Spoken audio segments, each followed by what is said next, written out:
Afternoon, guys. All right. Good to go? It's good? Okay. Good afternoon, everyone, and welcome to OEMC. I'm Rich Gaitis, Executive Director of the Chicago Office of Emergency Management and Communications. OEMC has been working closely with the National Weather Service since early last week, monitoring conditions around the current weather pattern that includes possible snow and dangerously cold temperatures in the city of Chicago through Monday. At this time, an advisory has not been issued. Conditions will be significantly colder through the weekend, with sub-zero wind chills and daily highs in the single digits and teens. This has been the coldest weather event since January 2019. We urge residents to take precautions and plan accordingly. If you must travel, allow for extra time while driving. Have a full tank of gas, keep a flashlight, blankets, snacks, and water in your vehicle in case of an emergency. Also, keep plenty of distance between you and other vehicles. In addition to monitoring weather conditions, OEMC has been coordinating response efforts with the city's public safety and infrastructure departments, private partners, and utility agencies to keep residents and businesses safe and informed.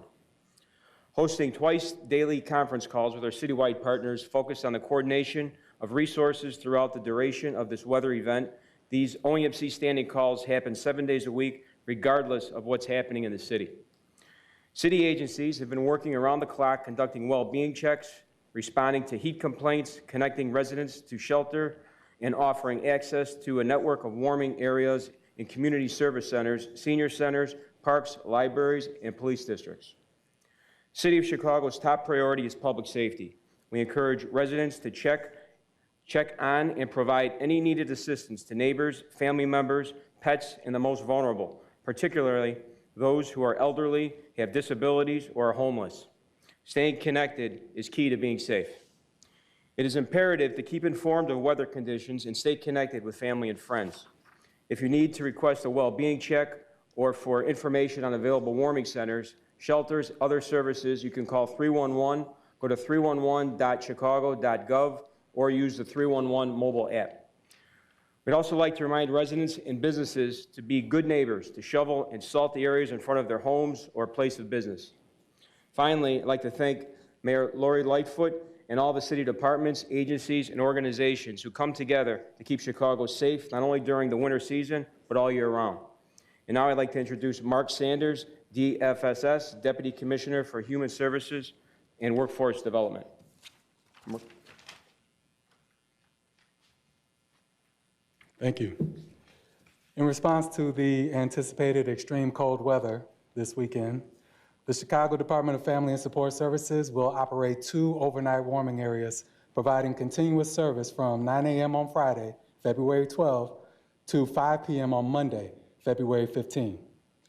2 overnight areas are located at the Garfield Community Service Center at 10 South Kedzie and the Dr. Martin Luther King Jr. Community Service Center at 4314 South Cottage Grove. Warming centers are safe spaces for refuge and relief from the extreme cold weather. Due to COVID-19 safety precautions and public health guidance on congregate settings, cloth face coverings are required while in warming areas, and seating is spaced at least 6 feet apart. To help ensure the privacy of residents, warming centers are closed to the media. On weekdays, when temperatures are 32 degrees or below, warming areas are available at all 6 of the city's community service centers daily from 9 a.m. to 5 p.m. On weekdays, if a resident needs warming services after hours, that resident is matched to any available overnight shelter. Residents in need of shelter placement 24/7 can call city services at 311 or visit the Garfield Community Service Center at 10 South Kedzie Avenue. Please remember to provide any needed assistance to your neighbors, family members, older residents, and those most vulnerable. If you need to request a well-being check, you can always call 311 or go to 311.chicago.gov. DFSS is coordinating with community-based outreach teams to engage unsheltered residents. The outreach includes shelter placement, transportation to warming centers, and distribution of coats, blankets, gloves, hats, socks, and more. For the safety of unsheltered residents living in encampments, DFSS is asking the public to refrain from bringing propane tanks to encampments. Residents can find more information on citywide family and support services at chicago.gov/DFSS and via city services at 311. And now we'll have Richard Ford, Commissioner of Chicago Fire Department.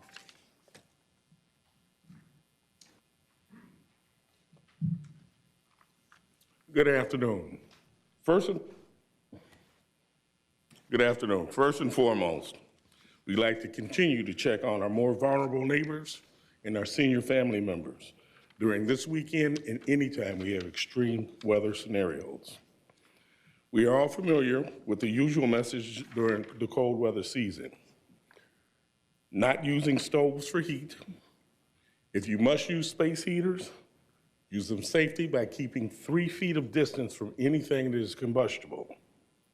To assist with keeping your pipes running, keep water, just a trickle out of your pipe faucet will keep water from freezing.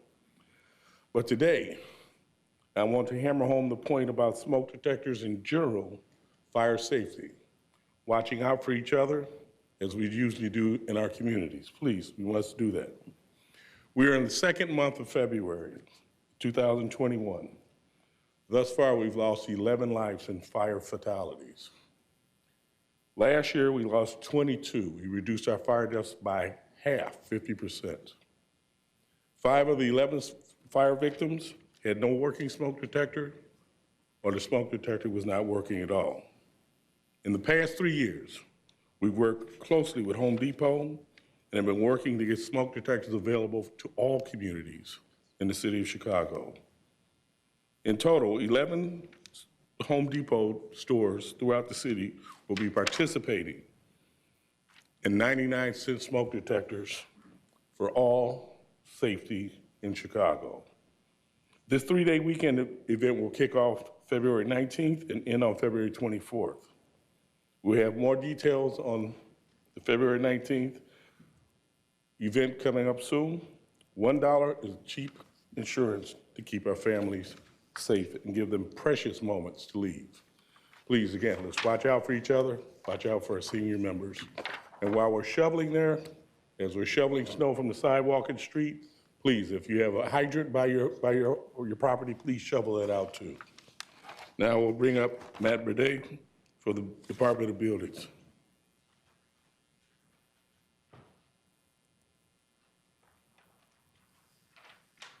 Thank you, Commissioner Ford, and good afternoon, everybody. I'm Matt Baudet, Commissioner for the Department of Buildings. The Department of Buildings enforces the Chicago Heat Ordinance, which mandates that landlords supply heat to rental units and any unit where the owner does not have individual control over the heat from September 15th to June 1st. With colder temperature expected in the coming weeks and this weekend, the ordinance requires that temperatures inside of rental residence be at least 68 degrees from 8:30 to 10:30 p.m. and at least 66 degrees from 10:30 p.m. to 8:30 a.m. Landlords face fines up to $1,000 per violation per each separate day and each subsequent violation. System malfunctions are no excuse. Landlords must follow the law and apartments must be heated. If you're a renter and your landlord is not providing adequate heat or no heat at all, please contact 311 to report it, and the Department of Buildings will go out and inspect it, and if a violation is found, we'll hold the landlord accountable. This winter, the department has completed over 4,500 inspections alleging no or insufficient heat to date. We routinely coordinate with the Department of Family and Services if a tenant requires relocation or additional assistance. Again, the consequences for not supplying heat are serious.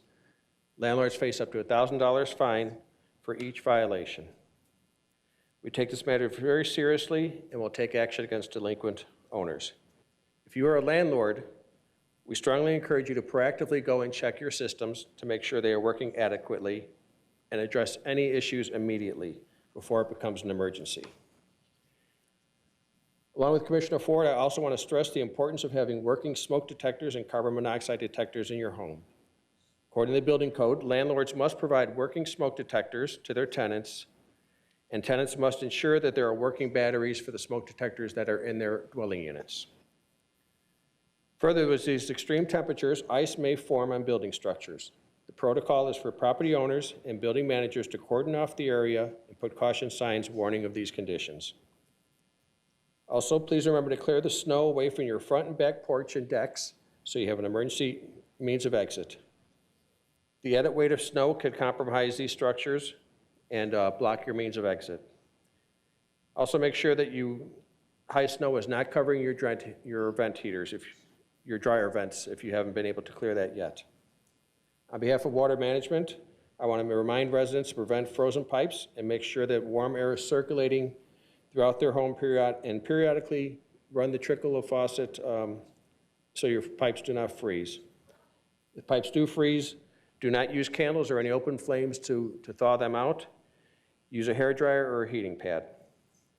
Finally, I want to reiterate the thoughts of Mayor Lightfoot and my colleagues. The city has all hands on deck this weekend and well-established protocols. We are prepared to handle the severe weather as we do every year. Please remember to check on family members and friends, especially seniors and those with disabilities. Thank you. Thank